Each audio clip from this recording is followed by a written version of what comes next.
Hello and welcome to another episode of Quick Expert Reviews. Today we've got the Honor X8A, a pretty reasonably priced 11-inch tablet from Honor.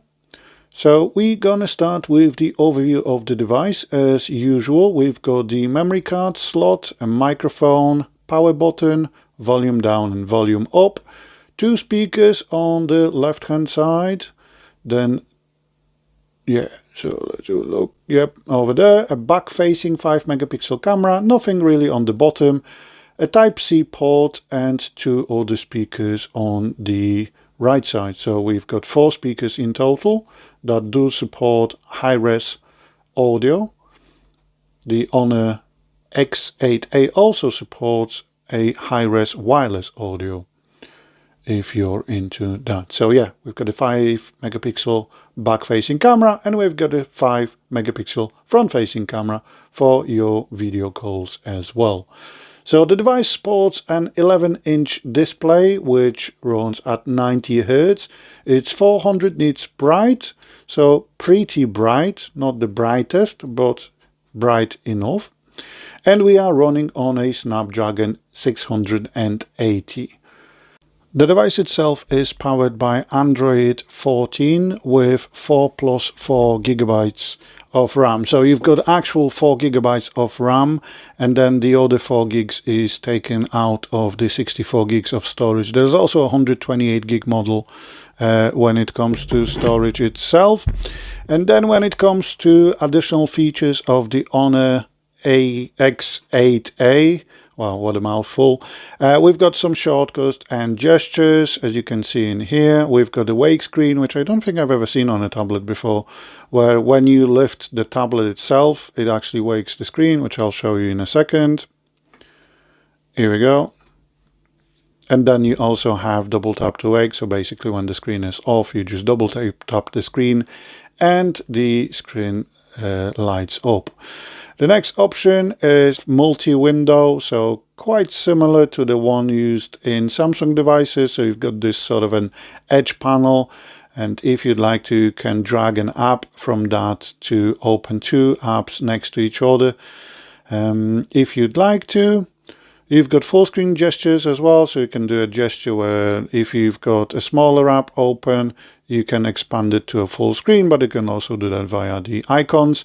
Then you've got force multi-window, so you can force up to 4 apps to be open, 2 of them next to each other and the 2 in floating windows mode. Then we've got next option called Call Enhancer. It doesn't enhance the calls as such, it just puts a fake, really weird fake adjustments to your face, which I would highly recommend turning off. Then we've got the app extender, which allows us to open 2 of the same apps next to each other simultaneously. So as you've seen TikTok, for example, and booking.com. And then you can change the orientation of the app. So if you like to see an app in, let's say, landscape mode, but it opens in, let's say, portrait mode, like Reddit, for example, you can force it in that menu. Then in terms of the battery itself, we've got an 8300 milliampere hour battery, which lasts about 2 days on full charge. So it does take a while to fully charge, about 2.5 hours, which obviously, given the size of the battery, is pretty normal by today's standards. Then in terms of sound, like I did say, there is a sort of a high-res sound.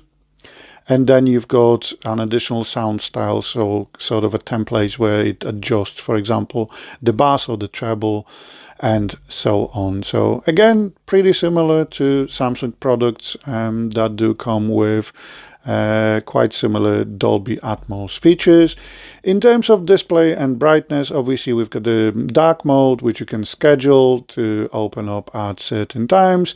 You've got the ebook mode, which is actually pretty decent, I have to admit, when it comes to removing the blue hue and even the yellow hue from the screen itself. We've got the eye comfort mode for night reading, but the ebook mode for reading ebooks is very, very, very decent. I'd like more companies to actually incorporate that into their tablets, especially into the entry level devices like this one. Then we've got the screen refresh rate. Like I did say, the default is 90 Hz. However, you can change that to 60 Hz if you'd like to. Home screen and style. So do you want an app drawer, or do you just want all the apps, like on the iPad, for example, all on the home screen? You can adjust that in here as well.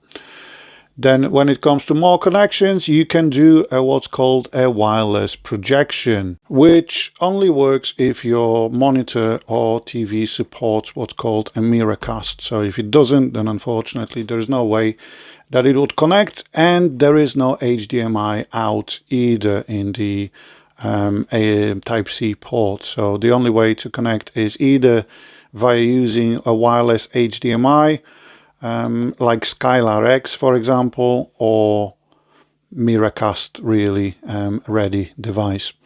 And that is pretty much it. When it comes to pre-installed apps, there are quite a few that come with the Honor app. You've got the Google Play Store, obviously, but you also have Honor's own App Store. You also have this system sort of a manager that allows you to clean your device and so on. I've never been using these, to be honest.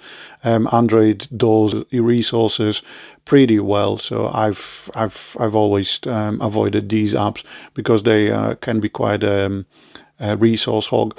But obviously, this being a tablet, it's great for using, for example, Microsoft apps like Excel or Word. And obviously, if you'd like to, you can use two apps next to each other. So if you need to pull a calculator, you can do that. And obviously, you can adjust the size of the calculator or the Excel app itself if you'd like to. And as you can see, you can also change that to a floating window. And then if you'd like to, you can expand it to full screen as well. So it works pretty well. And to be honest, in terms of the price of the device, giving you these neat multitasking features, I think the Honor X8A does a pretty decent job, considering its price of about, like I said, £129 for a brand new one. Okay, so let's move on. Well, let's listen to the speaker quality.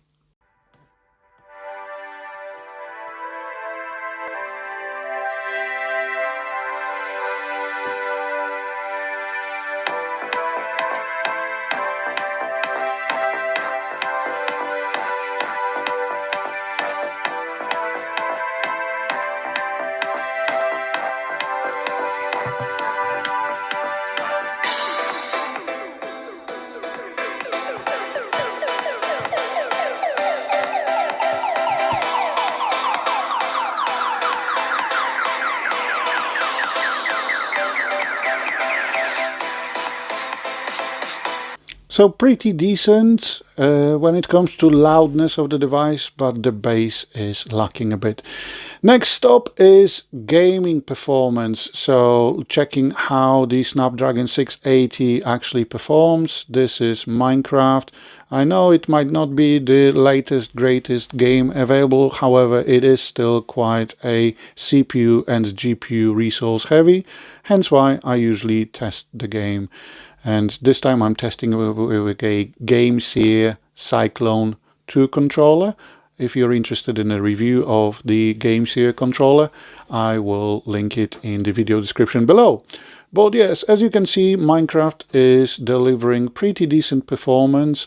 It does sometimes drop below 60 frames per second. However, it's very rarely.